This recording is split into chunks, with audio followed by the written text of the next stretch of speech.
Hello everyone, రండి English నేర్చుకుందాం. Let's learn English. Friends, నేను చేస్తున్న ఈ వీడియోస్ కనుక మీకు ఏమాత్రమన్నా యూజ్ అవుతున్నాయి, కొంచెమన్నా ఇన్ఫర్మేటివ్గా అనిపిస్తున్నాయి అని మీకు అనిపిస్తే ప్లీజ్ వీడియోని లైక్ చేసి ఛానల్ని సబ్స్క్రైబ్ చేసుకోండి. మీరు చేసే ఒక్క లైక్ అండ్ సబ్స్క్రిప్షన్ అండ్ కింద పెట్టే ఒక మంచి కామెంట్ నాకు ఇంకా మంచి వీడియోస్ చేయడానికి motivation. So friends, if you like the video please do like, share and subscribe to my YouTube channel. So ఇంకా లేట్ చేయకుండా let's dive into the video. Previous వీడియోలో అడిగిన GK question, which country made the first bulb? Answer వచ్చేసి America. మరి ఇవాల్టి GK question, which bird can fly but cannot walk? Answer కింద comment సెక్షన్లో comment చేసి చెప్పండి. First sentence of this video, traffic వల్ల నేను లేటుగా వచ్చాను. ఈ సెంటెన్స్ని మనం ఇంగ్లీష్లో ఎలా చెప్పాలి అంటే, I came late because of the traffic. I came late because of the traffic అంటే ట్రాఫిక్ వల్ల నేను లేటుగా వచ్చాను అని అర్థం. మరి ఈ సెంటెన్స్కి సంబంధించినట్టు ఎగ్జాంపుల్ సెంటెన్సెస్ ఇప్పుడు చూద్దాం. First one, I was stucked in traffic for more than an hour and that's why I came late అంటే నేను ట్రాఫిక్లో దాదాపు ఒక గంట పాటు ఇరుక్కుపోయాను, అందుకే నేను లేటుగా వచ్చాను అని అర్థం. Second example, being stucked in traffic in the sun made me very lethargic. Being stucked in traffic in the sun made me very lethargic అంటే ఎండలో ట్రాఫిక్లో ఇరుక్కుపోవడం వల్ల నాకు చాలా నీరసంగా అనిపిస్తుంది అని అర్థం. నెక్స్ట్ వన్, ఏది చెప్పినా తప్పుగానే తీసుకుంటుంది. ఈ సెంటెన్స్ని మనం ఇంగ్లీష్లో ఎలా చెప్పాలి అంటే, no matter what I say she is taking it in a wrong way. No matter what I say she is taking it in a wrong way అంటే ఏది చెప్పినా తప్పుగానే తీసుకుంటుంది అని అర్థం. మరి ఈ సెంటెన్స్కి సంబంధించినట్టు ఎగ్జాంపుల్ సెంటెన్సెస్ ఇప్పుడు చూద్దాం. First one, she doesn't like me so she misunderstand what ever I say. She doesn't like me so she misunderstand what I సే అంటే ఆమెకి నేనంటే ఇష్టం లేదు కాబట్టి నేనేం చెప్పినా అపార్థం చేసుకుంటుంది అని అర్థం. Second example, I don't understand why she always misunderstand me.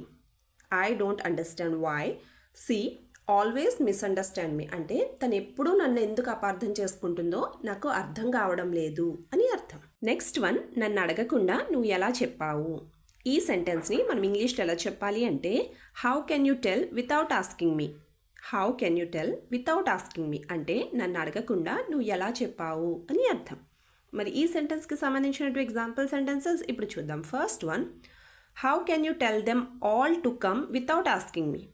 How can you tell them all to come without asking me అంటే నన్ను అడగకుండా వాళ్ళందరినీ రమ్మని నువ్వు ఎలా చెప్పావు అని అర్థం. Second example, this happened because you did all this without telling me. This happened because you did all this without telling me అంటే నాకు చెప్పకుండా నువ్వు చేయడం వల్ల ఇదంతా జరిగింది అని అర్థం. నెక్స్ట్ వన్, నచ్చకుండా తినమంటే నేను ఎలా తింటాను. ఈ సెంటెన్స్ని మనం ఇంగ్లీష్లో ఎలా చెప్పాలి అంటే, how can I eat if I don't like it. How can I eat if I don't like it అంటే నచ్చకుండా తినమంటే నేను ఎలా తింటాను అని అర్థం. మరి ఈ సెంటెన్స్కి సంబంధించిన ఎగ్జాంపుల్ సెంటెన్సెస్ ఇప్పుడు చూద్దాం. First one, I have also done things that I have never done before. I have also done things that I have never done before అంటే ఇంతకు ముందు చేయని పనులన్నీ నేను ఇప్పుడు చేశాను అని అర్థం. Second example, even though I didn't like the dishes at all I had to eat them. Even though I didn't like the dishes at all I had to eat them అంటే నాకు వంటకాలు నచ్చకపోయినా సరే నేను తినాల్సి వచ్చింది అని అర్థం. నెక్స్ట్ వన్, నేను ఒకటి ఊహిస్తే మరొకటి జరుగుతుంది. ఈ సెంటెన్స్ని మనం ఇంగ్లీష్లో ఎలా చెప్పాలి అంటే, if I assume one thing the other is happening. If I assume one thing the other is happening అంటే నేను ఒకటి ఊహిస్తే మరొకటి జరుగుతుంది అని అర్థం. మరి ఈ సెంటెన్స్కి సంబంధించినట్టు ఎగ్జాంపుల్ సెంటెన్సెస్ ఇప్పుడు చూద్దాం. First one, I never expect this to happen. I never expect this to happen అంటే ఇది జరుగుతుందని నేను అస్సలు ఊహించుకోలేదు అని అర్థం. Second example, I foresaw that this would happen. I foresaw that this would happen అంటే ఇది జరుగుతుందని నేను ముందే ఊహించాను అని అర్థం. Last sentence of this video, వాళ్ళకి ఎలా తెలిసిందో అర్థం కావడం లేదు. ఈ సెంటెన్స్ని మనం ఇంగ్లీష్లో ఎలా చెప్పాలి అంటే, I don't understand how they know. I don't understand how they know అంటే వాళ్ళకి ఎలా తెలిసిందో అర్థం కావడం లేదు అని అర్థం. మరి ఈ సెంటెన్స్కి సంబంధించినట్టు ఎగ్జాంపుల్ సెంటెన్సెస్ ఇప్పుడు చూద్దాం. First one, there is no use in quarrelling. There is no use in quarrelling అంటే గొడవ పడడం వల్ల ఉపయోగం లేదు అని అర్థం. Second example, there is no bigger mistake than quarrelling with her. There is no bigger mistake than quarrelling with her అంటే తనతో గొడవ పడే కంటే పెద్ద తప్పు ఇంకేమీ ఉండదు అని అర్థం.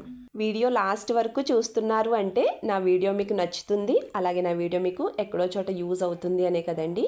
సో ఫ్రెండ్స్, ప్లీజ్ నా వీడియోని లైక్ చేసి ఛానల్ని సబ్స్క్రైబ్ చేసుకుని మీ సపోర్ట్ నాకు తెలియచేయండి.